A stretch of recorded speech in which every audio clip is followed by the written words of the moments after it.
In honor of my 1-year YouTube anniversary, I'm going to be sharing 5 lessons I've learned from my journey. These tattoos are fake, by the way. They were for a costume and they are not as easy to take off as you may think. Lesson 1, hard work is not enough. I've realized that spending a lot of time planning, filming, and editing a video does not guarantee success. And there's so many different reasons for that. One could be maybe you're focusing too much attention on the wrong things, or maybe you just need to learn more. This is the first video I posted a year ago on my channel. At first, when I filmed it, I wasn't exactly sure what I was going to do with it, but then I put it together, did the edit, and posted it on YouTube. Because I spent a lot of time and energy on the edit, I thought it was going to do much better than it did. 1 year later, to this day, it has only 30 views. That doesn't seem like a lot, but in hindsight, it's okay, because the moral of the story is hard work one time is not going to guarantee your success. But if you do it over a long period of time, and you apply the things that you actually learn, eventually you will see the fruits of your labor. Lesson 2, you have to love what you do. Humans are naturally very impatient. If we don't see results right away, we give up and we move on to the next best thing. One way to counter that is to really love what you do, because then you're okay having to wait a long time to see any kind of results. During my 1-year journey on YouTube, I've come up with hundreds of ideas, some of which I never thought I would even consider. For example, I thought maybe I should get into experimentation. And although those ideas seemed very fun and cool, I realized the only reason I even considered doing them was for the numbers, because those types of videos seem to get a lot of views and virality very quickly.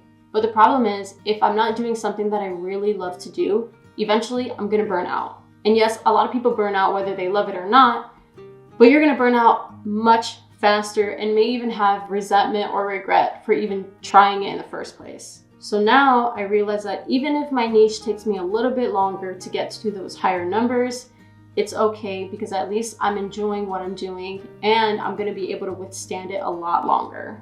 Lesson 3, it only takes one video. Recently, I was browsing through YouTube and I discovered something. A video by David Achu. I hope I'm saying that right. It was posted 5 months ago, and at the time, he had just reached 1,000 subscribers.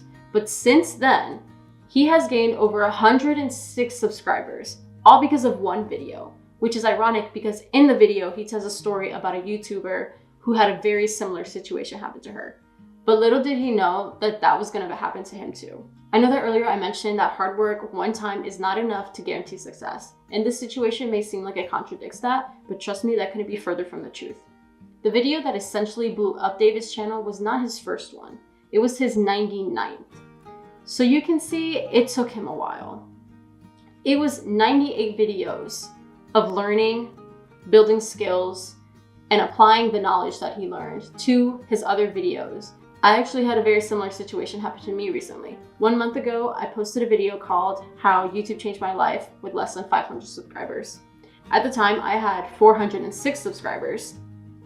Since posting it, I have gained over 600 on top of what I had. So right now I'm at about like 1,070. It only took one video, but that wasn't my first one. I believe it was my 45th. So it took me 44 videos to see any type of growth. It took 11 months to gain 400 subscribers and only less than 1 month to gain an additional 600 on top of that, all from the growth of one video. Lesson 4, experimentation is your best friend. When I discover a new restaurant, I typically only ever order the same thing every time because I know what I like and I'm gonna stick to it. Unfortunately, that same concept does not apply to YouTube, especially when you're a smaller channel, because in order for you to grow, you have to try different things. Sometimes you'll like them and sometimes you won't, but you won't know unless you try them. These are a few of the first talking head videos I've posted. As you can see, there's a drastic difference between the lighting and the background setups. Most of the time when I edit a video, I think they look okay, but it's not until I edit the next one that I'm repulsed by the one before. And the reason is because I always do my best to improve something every single time. This concept doesn't only apply to the overall look of my videos, but also the content within them. Lesson 5.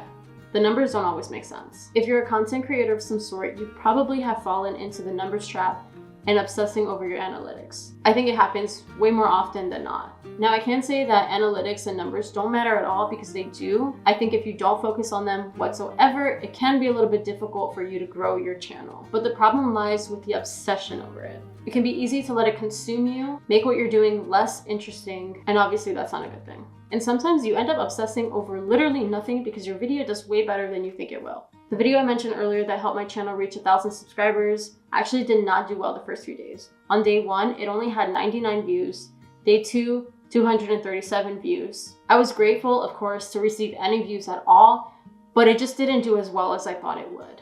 And then to my surprise, day 3, something different happened. It went from 237 views to 1,533 views. And now, a little over a month later, it's at over 10,000 views. All I had to do was be patient, and things were gonna fall in line. If you wanna know more about my 1-year journey on YouTube, engage in the comments and I'll do my best to respond to you. With that said, stay classy, and I'll see you in the next one.